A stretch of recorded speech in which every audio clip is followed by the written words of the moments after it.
주 안에서 사랑하는 성도 여러분, 오늘 저는 약속과 성령을 따라 태어난 교회라는 제목으로 하나님 말씀을 전하겠습니다. 오늘부터 다시 갈라디아서로 돌아왔습니다. 갈라디아서는 크게 두 부분으로 나눌 수 있습니다. 크게 두 부분으로 나눌 수 있어요.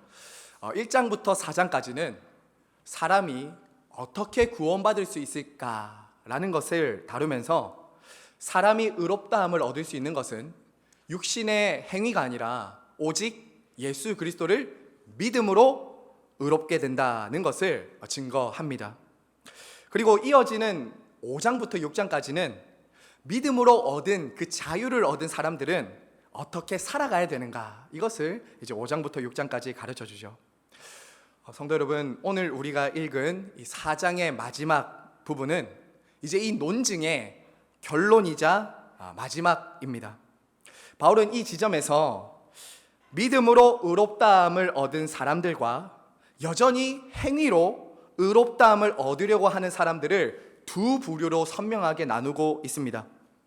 그리고 이것을 단순히 교리적으로 설명하는 것이 아니라 그들이 너무나도 잘 알고 있는 이 아브라함의 이야기를 비유로 설명을 합니다. 특별히 바울은 아브라함의 가정을 통해서 두 어머니, 두 아들, 두 언약, 두 예루살렘을 말하고 있습니다. 겉으로 보면 한 집안에 있고 모두가 다 자녀들처럼 보이지만 실상은 달랐습니다. 하나는 여종에게서 난 종이 있었고, 하나는 자유 있는 여자에게서 난 유업을 이을 하나님의 자녀가 있습니다. 하나는 율법과 행위로 의롭다함을 얻으려고 하는 지상의 예루살렘에 속해 있는 사람들이 있고, 또 하나는 복음과 성령으로 태어나서 위에 있는 예루살렘, 천상의 예루살렘에 속한 사람들이 있다라고 성경은 말합니다. 그리고 사도 바울은 이러한 선명한 대조를 통해서 지금 갈라디아 교회 안에 일어나고 있었던 율법주의 거짓 교사들의 가르침에 대항해서 참된 성도, 참된 교회는 어떤 교회인가를 우리들에게 말해주고 있습니다. 주 안에서 사랑하는 성도 여러분, 성경은 지상에 이처럼 수많은 교회들이 있고 그 교회 안에는 많은 사람들이 속해 있지만 모두가 아브라함의 후손이라고 말하지 않습니다. 함께 있지만 육체를 따라난 자와 약속을 따라난 자들이 함께 있는 거예요. 우리 주님께서 말씀하신 것처럼 알곡과 가라지가 섞여 있는 것이죠. 그래서 사실 이 주제는 상당히 어떤 면에서는 두렵기도 하고 불편한 주제이기도 합니다. 하지만 여러분, 너무나도 중요한 주제가 아닐 수 없는 것이죠. 흔히 사람들은 무엇으로 사람들을 이렇게 구분합니까? 그 사람이 얼마나 신앙생활을 오래 했는가, 그가 어떤 직분을 교회에서 가지고 있는가, 그가 얼마나 교회를 열심히 봉사하고 섬기는가를 가지고 사람들을 자꾸 구분하고 기준을 세우는 것을 보게 됩니다. 하지만 사도 바울은 그러한 외적인 기준을 제시하지 않고 더 본질적인 질문을 우리들에게 던지고 있습니다. 참된 교회와 성도는 어떻게 태어나는가? 어떻게 시작하는가? 그리고 그에 대한 첫 번째 대답은 바로 이것입니다. 바로 참된 교회와 성도는 인간의 열심, 노력, 육신의 방식이 아니라 오직 하나님의 약속을 따라 태어난 공동체다라는 것이죠. 자, 여러분, 먼저 오늘 본문에 보시면 이 사도 바울은 굉장히 도발적인 질문을 던지면서 시작합니다. 자, 21절 말씀 우리 한번 같이 읽겠습니다. 21절입니다. 시작. 내게 말하라.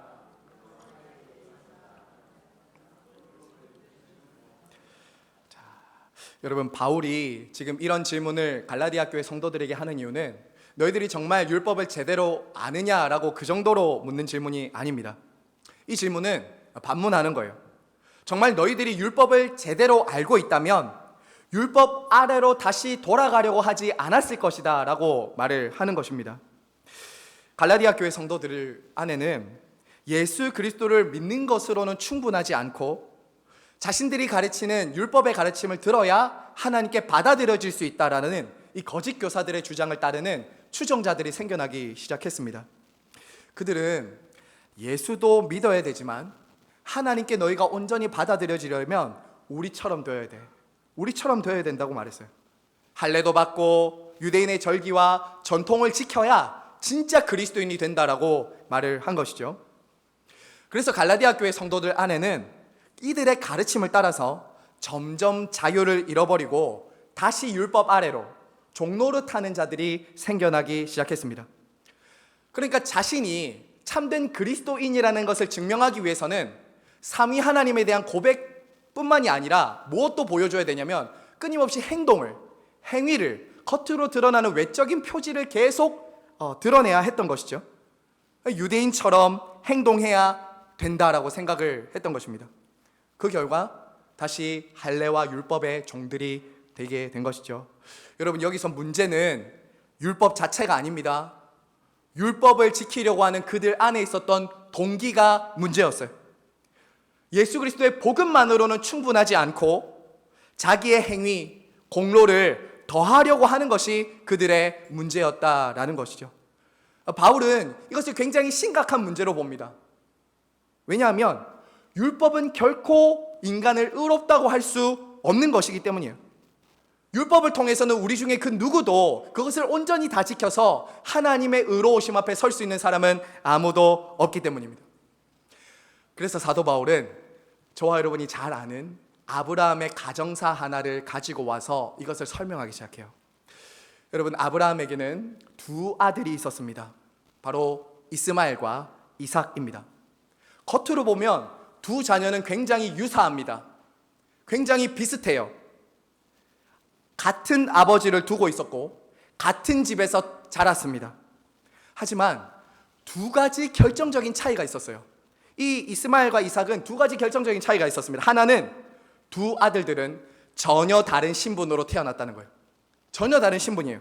22절 한번 보세요. 22절 보시면 기록된 바 아브라함에게 두 아들이 있으니 하나는 여종에게서 하나는 자유 있는 여자에게서 났다라고 말합니다. 여러분, 이스마엘의 어머니는 하갈인데 하갈은 종이었습니다.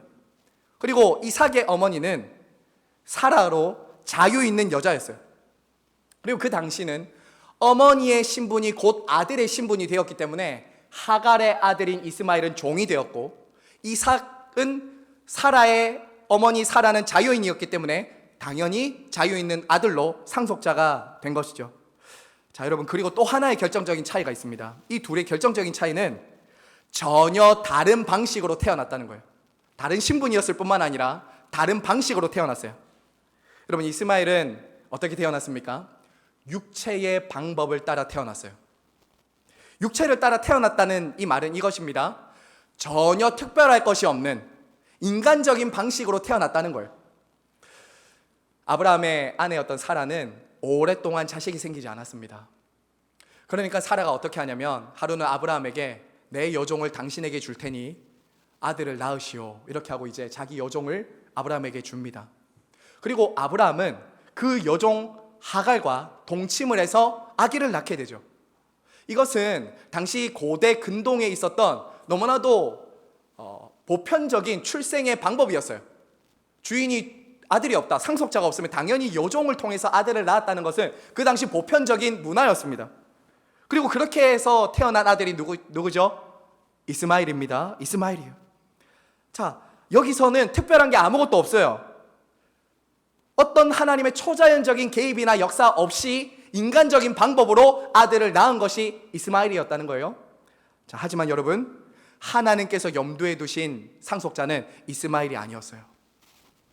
하나님은 아브라함과 사라에게 다시 약속하시고 그 약속대로 이삭을 주십니다. 여러분, 그래서 이 이삭은 누군가? 바로 약속을 따라 태어난 자녀이죠.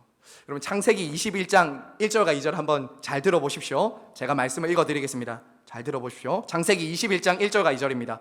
여호와께서 말씀하신 대로 사라를 돌보셨고 여호와께서 말씀하신 대로 사라에게 행하셨으므로 사라가 임신하고 하나님이 말씀하신 시기가 되어 노년에 아브라함에게 아들을 낳았으니. 성도 여러분, 아브라함은 당시 100세였습니다. 사라는 경수가 끊어진 생리를 하지 않는 여자로 노부부였어요. 인간적으로는 여러분 생명을 기대할 수가 없는 상황이 바로 이 두 부부의 상황입니다. 자, 그런데 하나님 어떻게 하셨다고요? 약속하신 말씀대로 생명을 주셨다. 이것이 약속을 따라 이삭이 태어났다는 말이에요. 자, 여러분, 그러니 이스마엘의 출생과 이삭의 출생은 너무나도 다르죠. 한 곳은 인간적인 방법으로 자신들의 생각과 방식으로 아들을 낳았다면, 한 곳은 초자연적인 역사로 하나님의 개입과 능력으로 아들이 태어났다라는 것입니다. 주 안에서 사랑하는 성도 여러분, 바울은 지금 이 아브라함의 가정의 이야기와 갈라디아 교회 성도들 안에 사이에 공통점을 말하고 있는 거예요. 공통점을 말하고 있어요. 성도 여러분, 바로 성도와 교회는 육신을 따라 태어난 사람들이 아니라 하나님의 약속을 따라 초자연적인 방법으로 태어난 공동체라는 거예요. 교회는 초자연적인 공동체라는 거예요. 주 안에서 사랑하는 성도 여러분, 교회는 육체를 따라 인간의 어떤 자격, 조건, 행위나 공로로 세워지는 곳이 아닙니다. 마치 100세와 90세가 된 아브라함과 사라가 도저히 아이를 낳을 수 없었던 것처럼 저와 여러분 안에도 하나님 나라 백성이 될 수 있는 자격이나 조건, 행위는 아무것도 없었다고요. 하나님과 연결된 그 탯줄이 말라버려서 우리 스스로의 행위나 공로로 거듭나서 생명을 얻을 수 있는 길은 불가능했다고요. 저와 여러분은 불가능했습니다. 그런 우리가 어떻게 생명을 얻고 하나님의 백성이 될 수 있었습니까? 우리 하나님 아버지의 약속에 신실하심으로, 하나님 아버지께서 약속에 신실하심으로 당신의 아들을 보내주심으로 저와 여러분이 아들로 삼아지게 된 것이죠. 성자 예수님이 우리와 같은 사람의 몸을 입고 이 땅에 오셔서 우리를 위해 하신 그분의 일 때문에, 그분의 희생 때문에 저와 여러분이 하나님의 아들, 딸로 영접되었다라는 것이에요. 사랑하는 여러분, 그분이 이루시고 성취하신 귀한 약속 때문에 저와 여러분은 이제 아무런 자격과 조건 없이 우리가 한 어떤 행위에 근거하지 않고 그분이 우리를 위해서 하신 그 일로 인해서 하나님 아버지께 받아들여질 수 있게 되었다라는 것이에요. 여러분, 그래서 여러분, 성도는 꼭 기억하십시오. 성도는 자기 행위가 아니라 그리스도께서 이루신 약속으로 말미암아 하나님의 자녀가 된 사람들입니다. 자, 그런데 말입니다. 참으로 어리석게도 우리도 갈라디아 교회 성도들처럼 행동할 때가 있어요. 그리스도를 믿는 믿음을 내가 가진 규칙과 전통으로 바꿉니다. 하나님이 그리스도 안에서 우리를 위해 하신 일보다 내가 하나님을 위해서 무엇을 했는지, 자신과 다른 사람을 자꾸 비교하고 평가합니다. 내가 한 일이 중요해요. 다시 육체를 따라 율법과 자기의의 종이 되는 것이죠. 하지만 여러분, 성경이 말하는 약속은 우리가 지켜야 하는 조건이 아니라 하나님께서 친히 이루시고 우리에게 전해주신 복된 선언입니다. 복된 선언이에요. 그래서 교회가 약속을 따라 태어났다는 것은 인간의 열심이나 제도, 육신의 방식이 아니라 바로 하나님의 약속, 복음을 통해서 태어났다라는 거예요. 불가능한 일을 가능하게 하시는 그분의 약속, 그분의 복음으로 저와 여러분이 태어났다는 것입니다. 사랑하는 여러분, 특별히 여러분, 하나님께서 약속의 말씀, 예수 그리스도의 복음을 통해서 성도와 교회를 낳으시는데 그 시간이 언제냐? 바로 지금입니다. 이 예배 시간은 하나님께서 약속의 자녀들을 낳는 시간이라고요. 영적인 출산이 이루어지는 시간이 바로 지금 말씀이 선포되는 이 시간입니다. 설교는 하나님의 약속의 말씀을 통해서 하나님께서 교회를 낳는 시간이에요. 이 약속의 말씀이 선포될 때 육신을 따라 난 자들과 성령을 따라 난 자들, 약속을 따라 난 자들이 구분되기 시작합니다. 여러분, 그리고 언약의 자녀들, 약속을 따라 난 자녀들은 이 약속의 말씀을 통해서 위로와 소망을 얻습니다. 여러분, 때로 저와 여러분도 약속은 받았지만 더디 이루어지는 것 같아서 마음 상할 때가 있지 않으십니까? 지난 한 주간 살면서도 약속의 말씀을 딱 붙들고 살려고 했지만 때로는 요동하고 흔들리는 저와 여러분을 볼 때가 있었지 않았습니까? 바로 그때마다 주님은 다시 이 자리로 저와 여러분을 부르셔서 약속의 말씀을 선포해 주시고 거듭 여러분에게 가르쳐 주심으로 위로와 소망을 주시는 것이죠. 위로와 소망을 주는 거예요. 그러므로 여러분, 지금 이 시간 하나님의 말씀이 선포되는 이 자리는 결코 가볍게 지나가서는 안 됩니다. 하나님의 약속의 말씀, 복음을 통해서 잉태되고 생명이 나아지는 자리입니다. 이 약속의 말씀을 듣고 믿음으로 반응할 때 여러분은 약속의 자녀가 될 것이며 여러분을 통해서 하나님의 약속이 이루어진다는 것을 기억하시기를 바랍니다. 여러분, 이어서 사도 바울은 이 가정의 이야기를 한 걸음 더 들어가서 풀어가기 시작합니다. 바로 이 이삭과 이스마엘의 차이를 설명하기 위해서 두 여인을 두 언약으로 비유합니다. 자, 24절 말씀 다 함께 한 번 더 읽습니다. 24절 시작. 두 언약이라 곧 하갈이라. 여러분, 바울은 먼저 이것은 비유니라고 말합니다. 이것은 비유니, 이것은 풍유 혹은 알레고리라고 말하는 것인데요. 이것은 즉 이런 뜻입니다. 바울은 지금 아브라함의 이야기를 가지고 다른 영적인 진리를 가르쳐서 갈라디아 교회의 상황을 해석하고 적용하려고 하는 겁니다. 그 아브라함의 이야기를 통해서 빗대어서 다른 영적인 진리와 그 진리를 가지고 교회의 상황을 적용하는 것이죠. 자, 25절 한번 보세요. 25절 보시면 바울은 먼저 하갈을 신의 산에서 주어진 옛 언약이라고 말합니다. 옛 언약. 신의 산은 하나님의 백성들에게 율법이 수여된 장소입니다. 여러분, 율법은 너는 이것을 지켜라, 너는 이것을 행해라 라고 하는 법입니다. 명령의 형식을 가지고 있고 조건의 형식을 가지고 있어요. 이것을 하면 상을 주고 이것을 하지 않으면 벌을 준다는 조건부가 있는 것이죠. 그리고 이것은 신의 산에서 주어진 거예요. 물론 이 신의 산 언약조차도 하나님은 구원을 얻기 위한 수단으로 주신 것이 아니라 구원받은 백성의 삶으로서 주신 명령이었습니다. 문제는 무엇입니까? 문제는 사람들이 그 순서를 바꾸는 거예요. 순서를 바꾸는 거예요. 어떻게 바꾸었습니까? 갈라디아 교회 안에 들어온 거짓 교사들은 순서를 이렇게 바꿨어요. 이것을 지켜야 구원받는다는 거예요. 예수 믿는 것도 믿어야 되지만 이것을 지켜야 너희가 온전해진다는 거였어요. 여러분, 그 결과 생명을 얻도록 주신 이 율법은 어떻게 되냐? 사람들을 종노릇하도록 만드는 멍해가 된 거예요. 멍해. 그래서 사람들은 끊임없이 그 가르침을 따라서 육신의 행위로, 율법의 행위로 계속 돌아가려고 했던 것이죠. 수고하고 무거운 짐을 질 수밖에 없는 것입니다. 자, 여러분, 여기서 한 걸음 더 나아갑시다. 이 바울은 하갈을 이렇게 또 가르쳐요. 26절에 보면 뭐라고 하면 25절에 보면 이렇게 말하죠. 예루살렘과 같은 곳이다. 예루살렘을 비교합니다. 성도 여러분, 여기서 말하는 이 예루살렘은 지리적인 장소를 말하는 것이 아닙니다. 지리적인 장소가 아니라 율법과 행위를 통해서 하나님께 나아가려고 하는 모든 종교 체계를 말하는 거예요. 종교 체계. 예수님 당시에도 사도들의 시대에도 이 예루살렘은 어떤 곳이었냐? 자기의 공로와 자기의 의로 하나님 앞에 서고자 하는 종교의 중심지였다고요. 종교의 중심지였어요. 그래서 그리스도를 박해하고 복음을 반대하던 중심지가 바로 예루살렘입니다. 겉으로는 하나님의 도성처럼 이름은 있어요.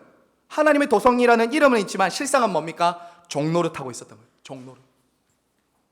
자, 반대로 여러분, 바울은 사라를 통해서는 새 언약을 보여주세요. 새 언약. 그것이 바로 자유자를 통해 태어난 약속의 자녀인 새 예루살렘이에요. 자, 26절 한 번 더 같이 읽습니다. 26절입니다. 시작. 곧 우리의 어머니라. 오직 위에 있는 예루살렘은 자유자니 곧 우리의 어머니라. 사라는 여종이 아니라 자유인이었고 그녀에게서 난 이삭은 역시 자유자였습니다. 앞서 보았듯이 이 이삭은 인간의 능력으로 태어난 아들이 아니라 하나님의 약속과 능력으로 태어난 자녀였습니다. 바울은 이 사라를 어디에 비유하고 있습니까? 위에 있는 예루살렘, 새 언약에 비유하는 거예요. 자, 여러분 잘 들어보십시오.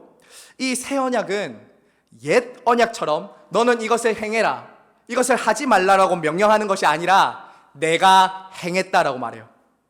이게 큰 차이입니다. 옛 언약은 너는 이것을 지켜라, 너는 이것을 해라, 너는 이것을 하지 말라라고 명령했다면, 새 언약은 이렇게 말한다고요. 내가 이루겠다, 내가 하겠다라는 선언이에요. 이 언약을 위해서 우리가 한 것은 없습니다. 그분이 우리를 위해서 하셨습니다. 우리 대신 그리스도께서 친히 우리가 할 수 없는 율법의 요구를 이루셨고, 우리가 당해야 될 율법의 저주를 그리스도께서 십자가에 대신 담당하심으로 이 언약, 새 언약이 우리들에게 주어졌다고요. 우리가 무언가를 해서 받는 옛 언약이 아니라, 행위가 아니라 그리스도께서 우리를 위해 하신 그 일로 인해서 우리는 새 언약을 받게 된 거예요. 철저하게 이 새 언약은 우리의 행위가 아니라 그리스도의 순종과 그분의 대속 위에 세워진 언약이다라는 것이죠. 바울은 지금 그 언약 위에 있는 성도들을 이렇게 말하는 거예요. 위에 있는 예루살렘에 속한 자들이여, 위에 있는 예루살렘에 속한 천상의 자녀들이여. 여러분 26절 한 번만 더 보세요. 제가 읽겠습니다. 위에 있는 예루살렘은 자유자니 곧 우리의 어머니라. 여러분 여기 꼭 분별하셔야 됩니다. 여기서 어머니는 어떤 특정한 이단이나 인물이 주장하는 그런 존재가 아닙니다. 성경은 지금까지 역사상 한 번도 그런 사람을 주장하면서 해석한 적이 없습니다. 잘못된 이단입니다. 그런 어머니를 그렇게 어떤 인물이나 이단으로 규정해서 안 돼요. 여러분 여기서 위에 있는 예루살렘은 이것입니다. 예수 그리스도를 통해 새 언약을 기초로 한 과거, 현재, 미래에 있는 모든 천상의 교회, 거룩한 공교회를 말한다고요. 거룩한 공교회. 과거, 현재, 미래 모든 예수 그리스도를 믿는 성도들을 통해서 언약 안으로 들어간 모든 주의 교회들을 천상의 예루살렘으로 말한다는 거예요. 여러분 지금도 하나님께서는 새 언약을 성취하신 예수 그리스도 안에서 택한 백성들을 낳으시고 부르셔서 하늘의 예루살렘에 입성시키고 있습니다.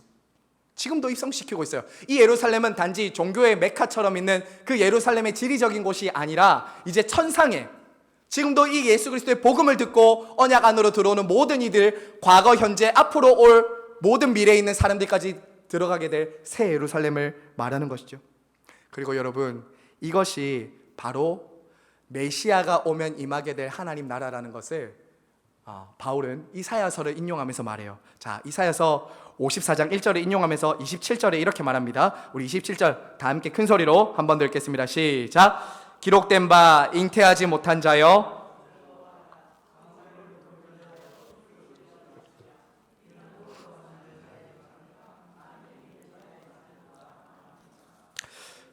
아멘. 여러분 본래 아이를 낳을 수 없었던 사라에게 이삭이 태어난 것처럼 교회는 도저히 구원받을 수 없었던 이들이, 생명이 없었던 자들이 복음을 통해서 구원받아 예루살렘으로 들어간 것처럼 우리 모두가 그러한 일이 일어났다는 겁니다.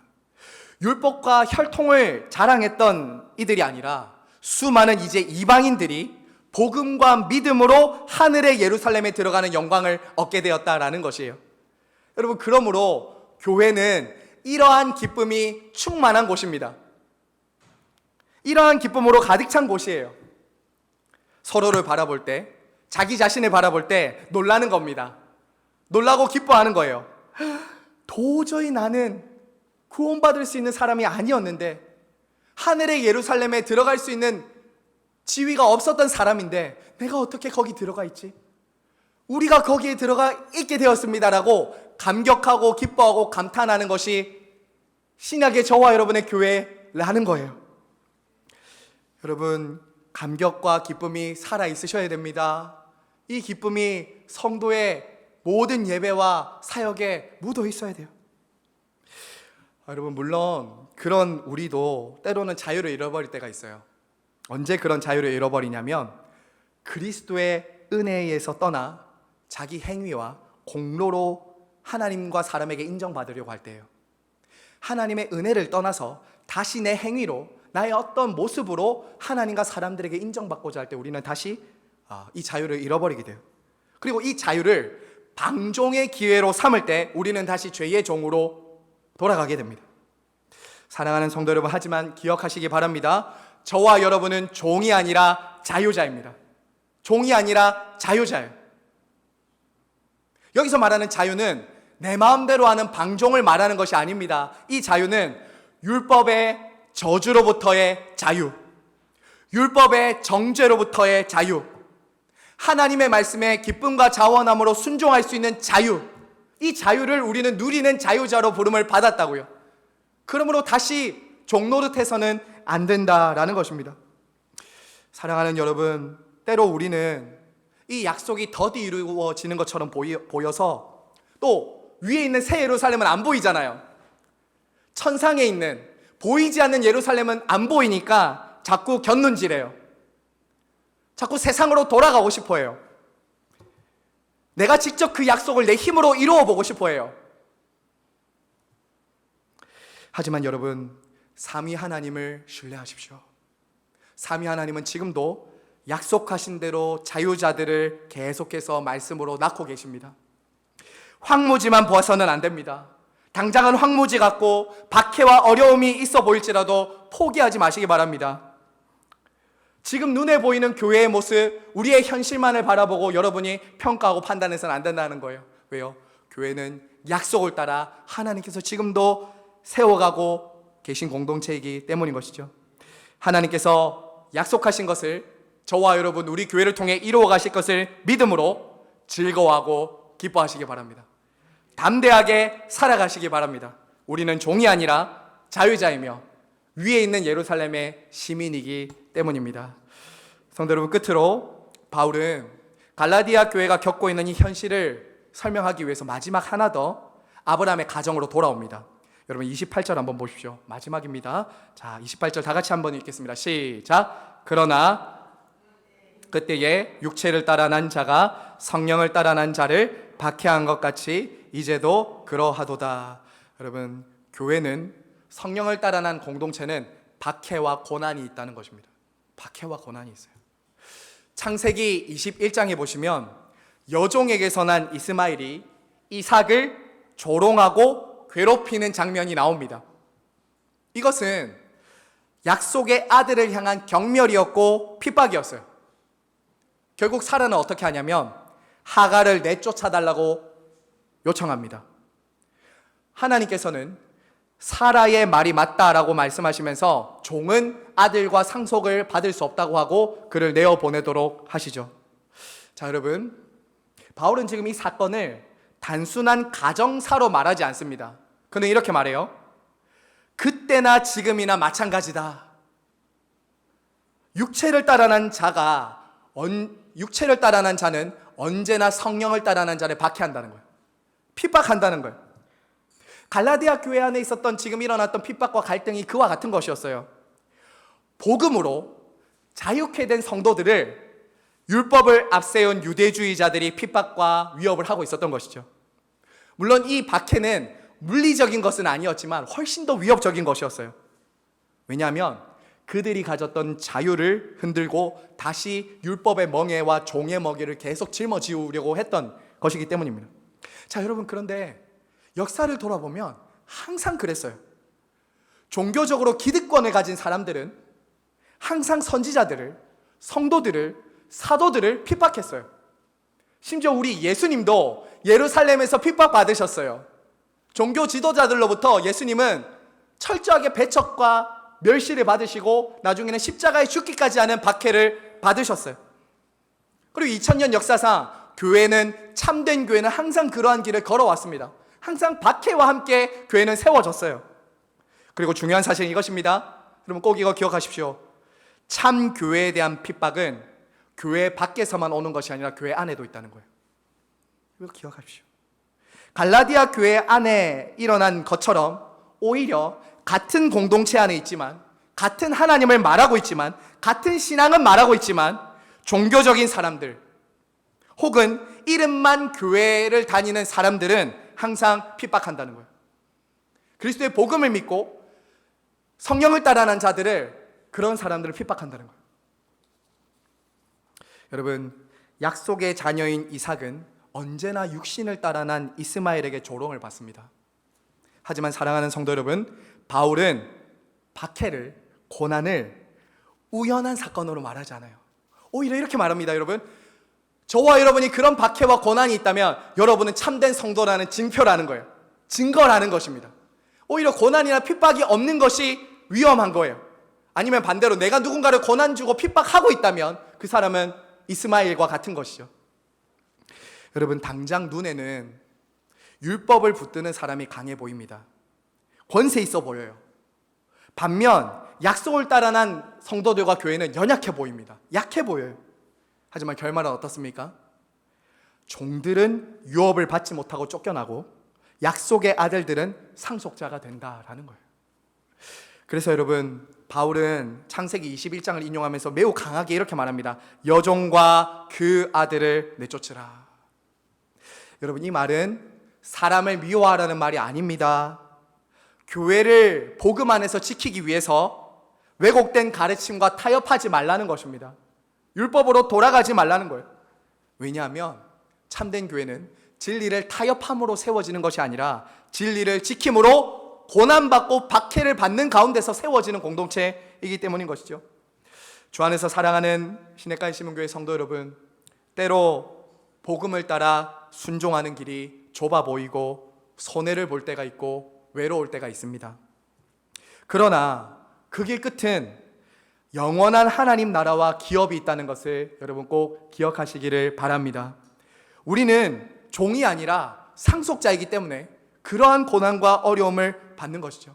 하지만 여러분, 현재의 고난은 장차 우리에게 나타날 영광과 좋게 비교할 수 없다라는 것입니다. 여러분, 저와 여러분이 하나님 나라와 그 영원한 상속을 어떻게 받게 되었는지 한번 생각해 보세요.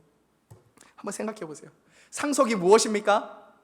자식이 잘해서 주는 것이 아니라 부모가 우리를 위해서 한 그 일 때문에 우리가 주어지는 것이 상속이잖아요. 어떻게 저와 여러분이 그처럼 하나님 나라를 상속받고 유업을 받을 수 있게 되었습니까? 바로 우리 주 예수 그리스도께서 쫓겨난 아들이 되셨기 때문이에요. 본래 저와 여러분도 여종 같은 사갈, 이스마엘처럼 죄의 종으로 태어났습니다. 저와 여러분이 원래 쫓겨났어야 돼요. 버림받아야 됐어요. 하나님 나라를 저와 여러분은 누구도 유업으로 받을 수 없었던 사람들이었습니다. 그런 우리를 대신해서 그리스도께서 종처럼 취급을 받으십니다. 종교적으로, 정치적으로, 사회적으로 추방당하시고 그분이 예루살렘 성문 밖에서 고난을 받으시게 되는 것이죠. 그리고 그분이 하나님의 진노를 받게 됩니다. 그러므로 저와 여러분이 아버지의 집에 받아들여지고 약속을 얻는 상속자가 될 수 있었던 것은 우리의 어떠함이 아니라 그리스도께서 우리를 위해서 쫓겨나시고 버림받고 외면당하신, 추방당하신 것 때문에 저와 여러분이 하나님의 아들, 딸로 상속을 받을 수 있게 되었다라는 것이죠.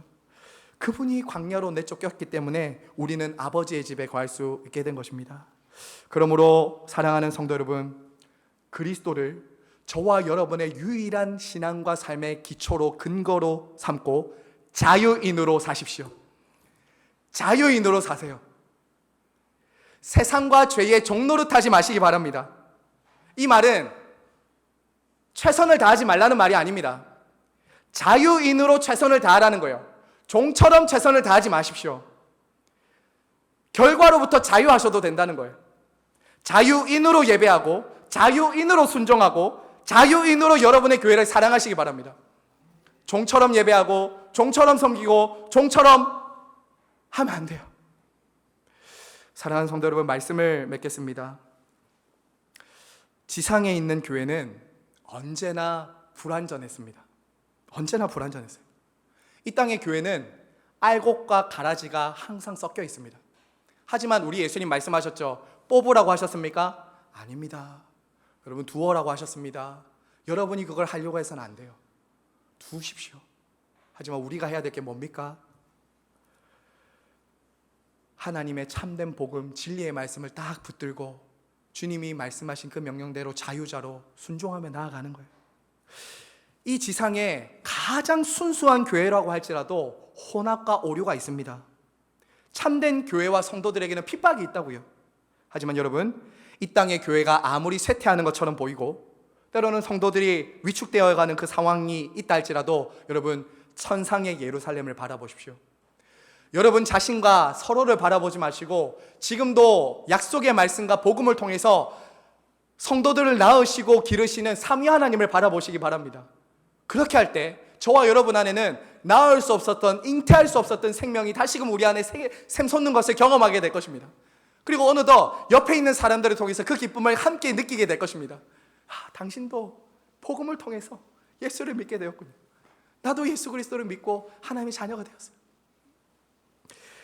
삼위 하나님께서 우리 시냇가의 심은 교회에 이 약속의 말씀인 복음으로 자유자들, 아들들을 많이 낳을 수 있도록 세워주셔서 그러한 자유와 기쁨이 가득한 교회 공동체로 세워주시기를 성부와 성자와 성령의 이름으로 축원합니다. 아멘.